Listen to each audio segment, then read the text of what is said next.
Hello बच्चों, आप सभी लोगों का डे ड्रीमर यूट्यूब चैनल पे स्वागत है। तो आज के इस वीडियो में हम लोग स्टार्ट करने वाले हैं क्लास 10th के चैप्टर 1 को।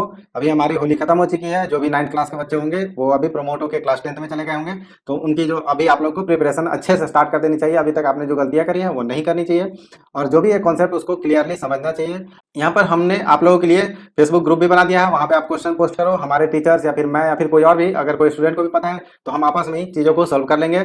और आप लोग को कहीं जाने की जरूरत नहीं पड़ेगी, पैसे कहीं खर्च करने की जरूरत नहीं पड़ेगी। हम आर डी शर्मा के क्वेश्चन को भी करने वाले हैं, हम आर एस अग्रवाल के भी क्वेश्चन को करने वाले हैं, और एनसीईआरटी के क्वेश्चन को तो बिल्कुल ही करेंगे। तो एनसीईआरटी से हम आप लोग को समझाएंगे, क्योंकि एनसीईआरटी के जो क्वेश्चन होते हैं ना, वो हमारे क्लास 10th के बोर्ड एग्जाम में डेफिनेटली आते हैं। आपने कोई सा भी बोर्ड हो, बिहार बोर्ड हो, यूपी बोर्ड हो, या फिर हमारा सीबीएसई का बोर्ड हो, आईसीएसई का बोर्ड हो, सब लोग एनसीईआरटी को फॉलो करते हैं, वहां से क्वेश्चन को उठाते हैं। सेम टू सेम क्वेश्चन को उठाया जाता है। तो हमें अच्छे से पढ़ाई करना है। अच्छे से पढ़ाई करने का मतलब कि हर एक कॉन्सेप्ट को क्लियर करना है। कॉन्सेप्ट अगर आपको पता होगा तो कोई भी चैप्टर टफ नहीं होती है, सिर्फ हमें समझने की जरूरत होती है। एक कोट भी है कि everyone can know but only few can understand. इसका मतलब कि सबको पता हो सकता है लेकिन सबको समझ में आए ऐसा जरूरी नहीं है। तो यही हमें करना है कि हमें समझना है, समझने के बाद तो चैप्टर बहुत ही आसान हो जाती है। और जब हम चैप्टर 1 को एक्सप्लेन कर रहे होंगे आप लोग को, एक एक छोटे छोटे माइन्यूट डिटेल जब एक्सप्लेन कर रहे होंगे, तो आप लोग को समझ में आएगा कि आपके स्कूल टीचर में भी करते भी हो और ना भी करते हो। तो इन सारी चीजों को आपको स्टेप बाय स्टेप देखना है। हो सकता है कि आज की वीडियो थोड़ी मतलब इन्फॉर्मेटिव रहे, या फिर जैसे मैं ज्यादा बातें कर लूँ आप लोगों से, तो कोई दिक्कत नहीं है। अगले क्लास से हम लोग फुल प्रूफ पढ़ाई करेंगे, अच्छे से करेंगे, ठीक है। तो चलो मैं आप लोग को थोड़ा अपने बारे में भी बता देता हूँ, मैं कौन हूँ, मैं क्या करता हूँ, तो आप लोग को थोड़ा आइडिया लगेगा। अभी चैनल नहीं है तो आप लोगों को कुछ पता नहीं होगा, ठीक है। तो यहाँ पे ऊपर में देख सकते हो कि क्लास 10th क्या हम चैप्टर 1 करने जा रहे हैं, ठीक है। उसके बाद रियल नंबर है जो हमारा चैप्टर 1 है। अब मैं अपने बारे में थोड़ा बता देता हूँ, क्योंकि मैं अपने बारे में बताने के लिए पीपीटी खोला था। तो मेरा नाम मनीष कुमार है और मैं बीटेक किया हूँ एनआईटी त्रिची से। अगर आप लोग को पता होगा एनआईटी त्रिची तो इंडिया की नंबर 1 एनआईटी है। तो वहाँ से मैंने बीटेक की पढ़ाई करी अपनी। उसके बाद अभी मैं सॉफ्टवेयर इंजीनियर के तौर पर जेडएस कंपनी में काम करता हूँ। और हमें टोटल 1 ईयर की टीचिंग एक्सपीरियंस है, जहाँ पे मैं ऑफलाइन बच्चों को पढ़ाया करता था अपने गाँव में ही, ठीक है। तो अभी अब हम ऑनलाइन आ चुके हैं। आप सभी लोगों को अच्छे से अच्छे कॉन्सेप्ट देंगे हमारे। हो सकते हैं कि कुछ स्टूडेंट जो हमने हमने पहले ऑफलाइन पढ़ाया हो वो यहाँ पे कमेंट सेक्शन में भी आप लोगों को कुछ बताएंगे। तो चलिए अब क्लास को शुरू करते हैं, क्योंकि ऑलरेडी बहुत सारा इंट्रोडक्शन हो चुका है। तो देखो, क्लास 10th के रियल नंबर से बच्चों को बहुत ज़्यादा डर लगता है। तो इसमें थोड़ी ही चीज़ें हैं जो कि आपने को समझनी है। 3 से 4 टॉपिक है, ज़्यादा बड़ा चैप्टर नहीं है, छोटी छोटी कॉन्सेप्ट है जो अगर हमें पता चल गई तो ये पूरी चैप्टर कुछ नहीं है, ठीक है। तो देखो, जो सबसे हमें पहले पढ़ना है वो पढ़ना है यूक्लिड डिवीजन लेमा। इसको नाम बहुत खतरनाक लग रहा होगा आप लोगों को, लेकिन ये कुछ नहीं, एक डिवीजन ही है। डिवीजन का मतलब जो हम डिवीजन अब तक करते आ रहे हैं उसी का है। हम देखना आपको कैसे रिलेट करके आपको चीजों को समझा देते हैं।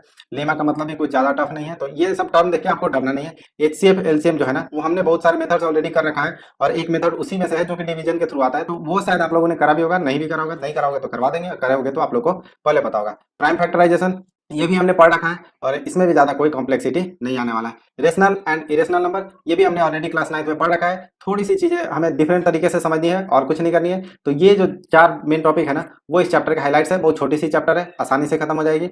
और तो चलो चैप्टर को शुरू कर लेते हैं। एक दो क्वेश्चन मतलब थोड़ा सा आपको बेसिक आइडिया दे देता हूँ, और फिर अगले क्लास से हम फुल फ्लेज पढ़ाई करेंगे, ठीक है। अभी हमने पढ़ा था यूक्लिड का डिवीजन लेमा।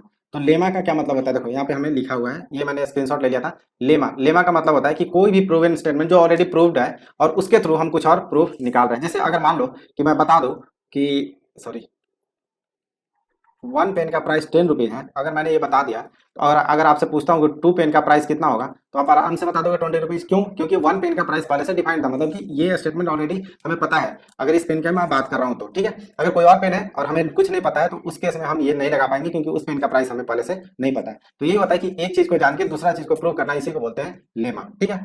सिंपल टर्म है एल्गोरिदम, ठीक है। एक टर्म है एल्गोरिदम, दो टर्म है जो इसमें आप लोग को समझना है, ठीक है। ये सारी चीजें देख के आप लोग डर जाते होंगे, और इसी से आप लोग को लगता है चैप्टर टफ है, ठीक है। हम अभी सीखने वाले हैं एल्गोरिदम क्या होता है, ठीक है।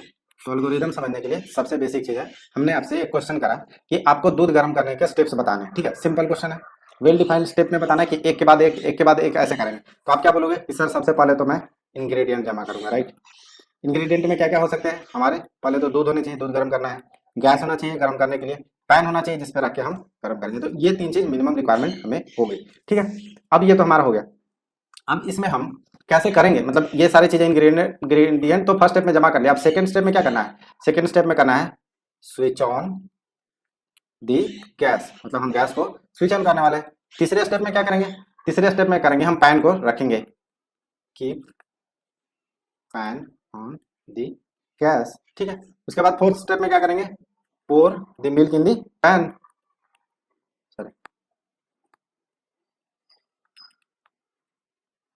ठीक है। पैन में दूध को डाल देंगे। फिफ्थ स्टेप में वेट टिल बॉइलिंग, और फिर उसके बाद switch off the gas, right. तो ये सारे स्टेप्स हो गए हमारे, वेल डिफाइंड स्टेप हो गए, इसी को बोलते हैं एल्गोरिदम। ये सारी चीजों का हम लोग बहुत ज्यादा अपने कंप्यूटर वाले प्रोग्राम में यूज करते हैं, बट आप लोग को इतना नहीं जानना, बस इतना जानना है कि एल्गोरिदम होता क्या है। तो इस तरह के स्टेप बाय स्टेप की चीजों को हम ही बोलते हैं एल्गोरिदम, इससे कुछ डरने की जरूरत नहीं है, ठीक है। तो ये था हमारा एल्गोरिदम, ठीक है।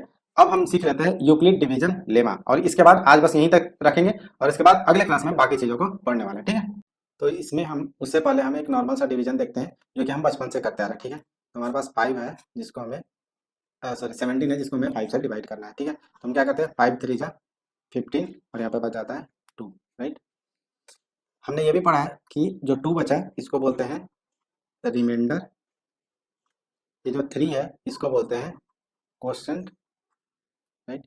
ये जो हमारा 17 है इसको बोलते हैं डिविडेंड, और ये जो हमारा 5 है इसको बोलते हैं डिवीजर, ठीक है। और हमने एक और चीज पढ़ा था कि dividend equal to divisor into quotient plus